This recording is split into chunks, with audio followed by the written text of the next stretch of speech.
ہم اپنے قوم کے بچوں کو اس طرح ان ظالموں کے رحم و کرم پہ نہیں چھوڑ سکتے کہ یہ منشیات کے اڈے چلائیں اور نوجوانوں کے جسموں میں زہر اتارتے چلے جائیں، یہ اسٹریٹ کرمنل پیدا کریں، یہ دہشت گرد پیدا کریں۔ جب آپ روٹی نہیں دو گے، جب آپ تعلیم نہیں دو گے، جب آپ صحت کی سہولت نہیں دیں گے، جب لوگوں کے اوپر ٹیکسوں کی بھرمار کریں گے، جب موبائل کے کارڈ پہ بھی ٹیکس ہوگا اور صابن پہ بھی ٹیکس ہوگا اور کھانے پینے کی چیزوں پہ بھی ٹیکس ہوگا، اور پروفیشنل آدمی جب تنخواہ حاصل کرے تو اس کا سلیب بھی بڑھا دیا جائے گا، تو یہ نوجوان کہاں جائیں گے؟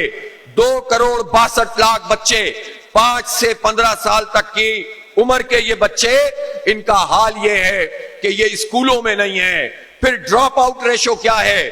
ہر سال 4 ملین نوجوان ایسے ہیں جو بے روزگار ہو جاتے ہیں، ایجوکیشن کے بعد وہ کچھ بھی نہیں کر رہے ہوتے۔ یہ پاکستان ہے کہ کیا ہے؟ یہ ان ظالموں نے اس کا کیا حال کر دیا ہے۔ ہم ان کے رحم و کرم پر نہیں چھوڑیں گے، بلکہ اپنے حق کو حاصل کرنے کی تحریک بھی چلائیں گے، عوام کا حق لیں گے انشاءاللہ، اور اپنے حصے کا چراغ بھی جلائیں گے۔ میرے اس وطن کے نوجوانوں، اس صوبے کے نوجوانوں، جماعت اسلامی آپ کے ساتھ ہے۔ آپ جماعت اسلامی کے ساتھ مل کر پڑھیں گے، آگے بڑھیں گے۔ آپ کو آگے بڑھنے سے انشاءاللہ کوئی نہیں روک سکتا۔ آئیں ساتھ مل کر چلتے ہیں، اپنا حق لیتے ہیں اور آگے بڑھتے ہیں۔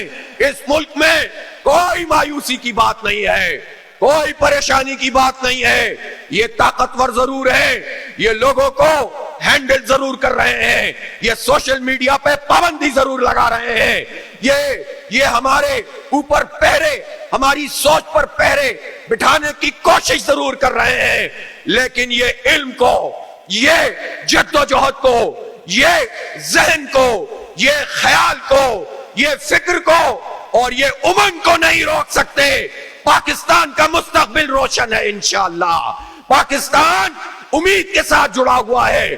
ان وسائل پہ جو قابض طبقہ ہے اس سے انشاءاللہ جان چھڑائیں گے اور اپنے حصے کا چراغ جلائیں گے۔ اپنے دین پر فخر کیجئے، پاکستان پر اعتماد کیجئے۔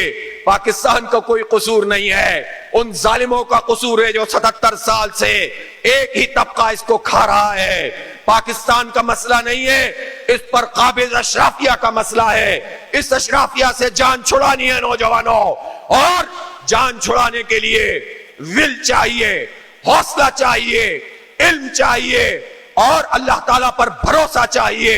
پھر میں آپ سے کہتا ہوں، اس ملک سے پر امید رہیں، اس سے محبت کریں، اپنے والدین کا احترام کریں، اپنے اساتذہ کا احترام کریں۔ ان کے بغیر ہم کچھ بھی نہیں ہیں۔ یہ بہت بات ہوتی ہے کہ ہمارے والدین، ہم میں بہت جنریشن گیپ ہے۔ نہیں، ہمارا فیملی سسٹم، ہمارے آباء و اجداد، ان سے ہمارا ایک گہرا تعلق ہے، اسے کوئی نہیں توڑ سکتا۔ اور ہماری فیملی، ہمارے والدین ہمارے لیے سب کچھ ہیں، اس لیے ان کے ساتھ جڑے رہیں، لوگوں کی خیر خواہی کا کام کریں، اپنے حصے کا کام کریں، اور جد و جہد اور عزم سے ہمکنار ہوں گے انشاءاللہ تو ایک انقلاب برپا ہوگا، اور وہ آپ ہی برپا کریں گے۔ نوجوانوں، مجھے آپ سے امید ہے کہ آپ اس ملک میں انقلاب لائیں گے انشاءاللہ۔